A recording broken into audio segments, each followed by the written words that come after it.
Welcome on in, guys. Three bold takes again. We're here with your overreactions after week number 6, I believe it was, of college football.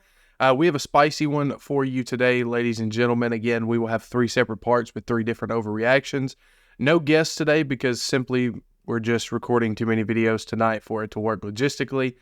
So stay tuned, fellas. Again, thank you, Quinn, Chase, and myself, Freddie. Enjoy these overreactions. So the first overreaction that I want to touch on, and this is a team, and guys, as you're watching, you see the graphic on top. It's USC, right? I was hot on USC last year to make the playoffs. That did not happen. I came into this year hot on them making the playoffs this year, and although they're still undefeated and ranked in the top 10, I'm not sold, man. I'm just not sold this year on USC.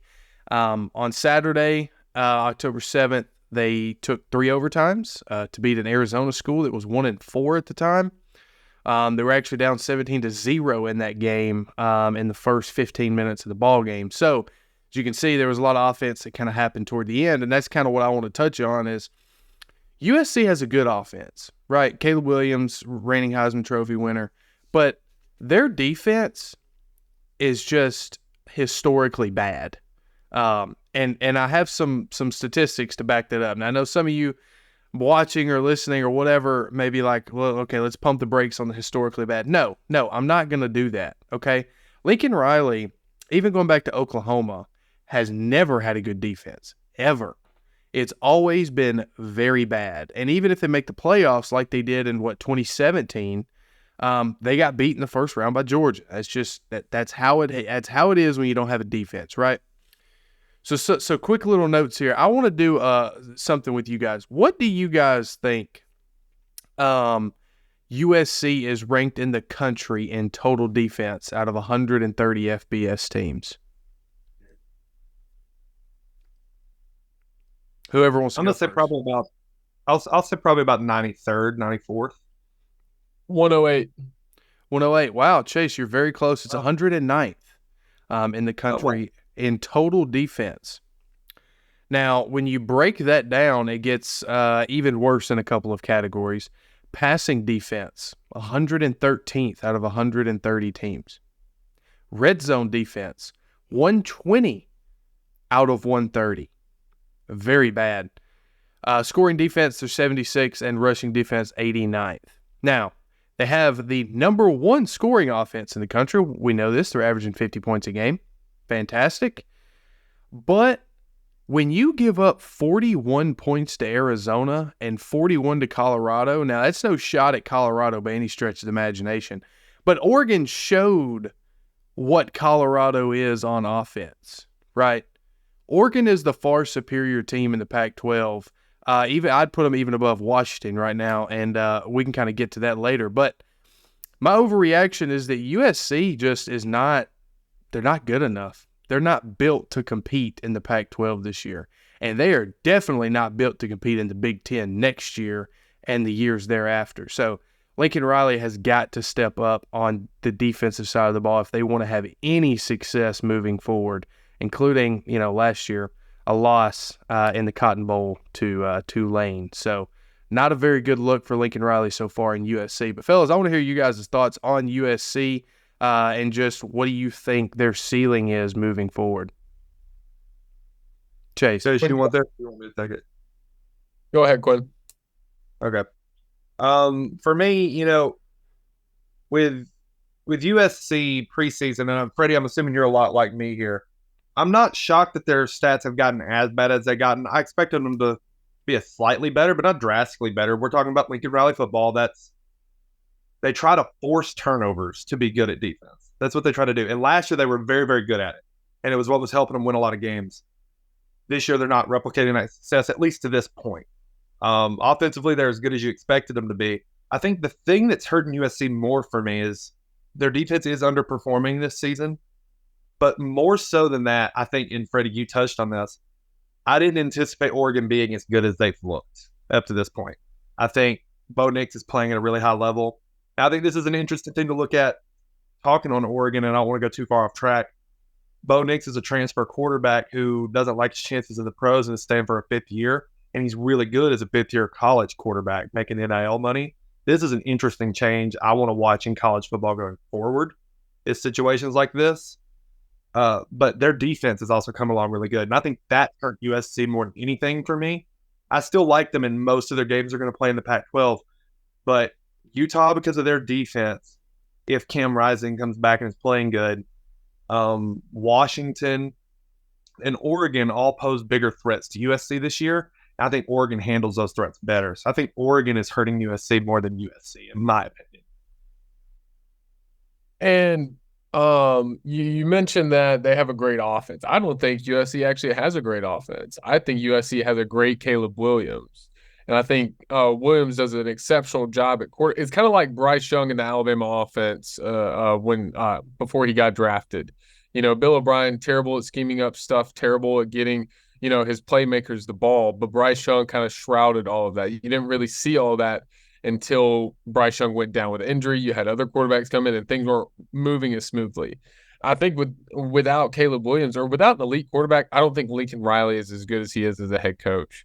And so I think he went to USC trying because he saw a weak conference with a team that's usually always loaded with talent that can easily maneuver in the Pac-12. Didn't see Bo Nix coming, didn't see Landing coming, didn't see Washington posing a threat with Michael Penix. And so now he's gotten himself into where all these Pac-12 teams are suddenly playing defense in Oregon State and Utah and Oregon, and now they have so much trouble and they're trying to out offense or out Caleb Williams everybody else, and they just simply can't do that.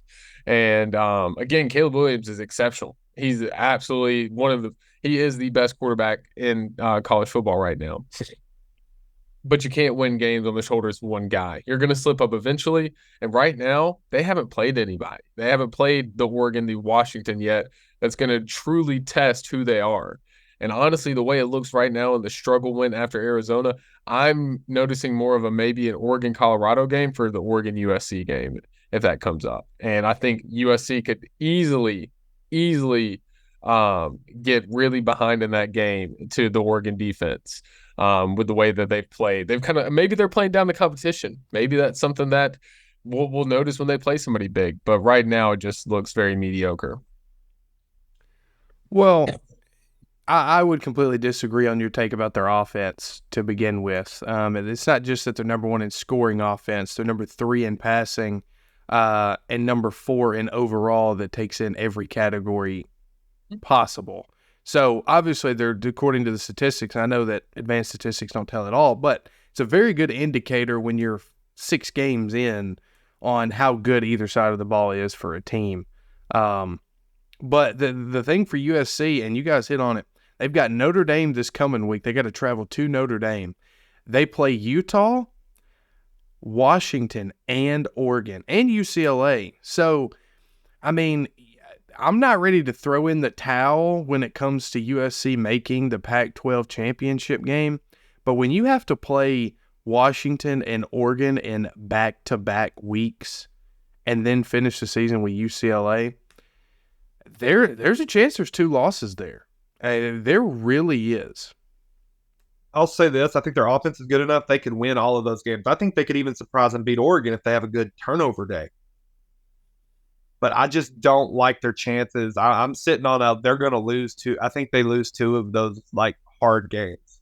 Now, again, I would be shocked if they win them all. I think their offense is that talented, and I do agree with you that I think it's a little unfair to hold just because it's one player. I mean, we've seen offenses even at the NFL level, but especially in the college level where a one-guy offense can win you a national championship. Go look at Cam Newton at Auburn for your best example of that. So, I mean, that part I don't want to hold against them too much, but I do think it's inconsistent they're winning the Pac-12 with it this season, especially with the slate they have to play. Yeah, and I don't think Lincoln Riley went to the Pac-12 or USC because he saw a conference that didn't play defense. I just think there's more money out there. There's more opportunity there than there is at Oklahoma, just because it's Southern Cal, just because of the history and the heritage there. Now, Oklahoma has history and heritage too, but USC, that name, in my opinion, carries more weight than Oklahoma, at least in recent memory. one has history and legacy in Hollywood, California. One has a lot of history and legacy, arguably better history and legacy, but it's in Norman, Oklahoma. So, Yeah. who all are you? Right. Yeah, I mean, the only pushback I have to that is like this next season, Oklahoma's going to be in the SEC. Is that not going to make you a ton more money being a head coach in the SEC? Not Arguably, really. Look at the Big Ten's TV deal. It's actually better than the SEC's right now, and I think the SEC might outstructure them in the future. I don't think they're going to sit back and let it stay outstructured. But I think the Big Ten has enough marketable brands that they compete financially with the SEC. Now, in recruiting, that's where I think things can change. Yeah. And still favor the SEC. right. Yeah. So we will get into our playoff predictions later on tonight. So I will hold off on that question for you guys that I was kind of hinting at there. But we will discuss that later on. So yeah, I'm not sold on USC. I'm really not. I was preseason, but like you said, Quinn, with Washington being as good as they are, did not see that one coming. Oregon being as good as they are, did not see that one coming. And even UCLA looked pretty good on defense. So, there's a lot of teams in the Pac-12 that I did not see playing as good a defense coming into the year as they have so far. Thanks for watching, guys. This has been our Week 6 overreactions. Please like, comment, and share to your friends, too. We like to have debates in the comments section, and we like your feedback on what we're talking about. So share it around, like, comment, subscribe. This has been Chase, Quinn, and myself, Freddie from 3 Bold Takes. We're out. New episodes every Wednesday at noon for our upcoming games for Week 7.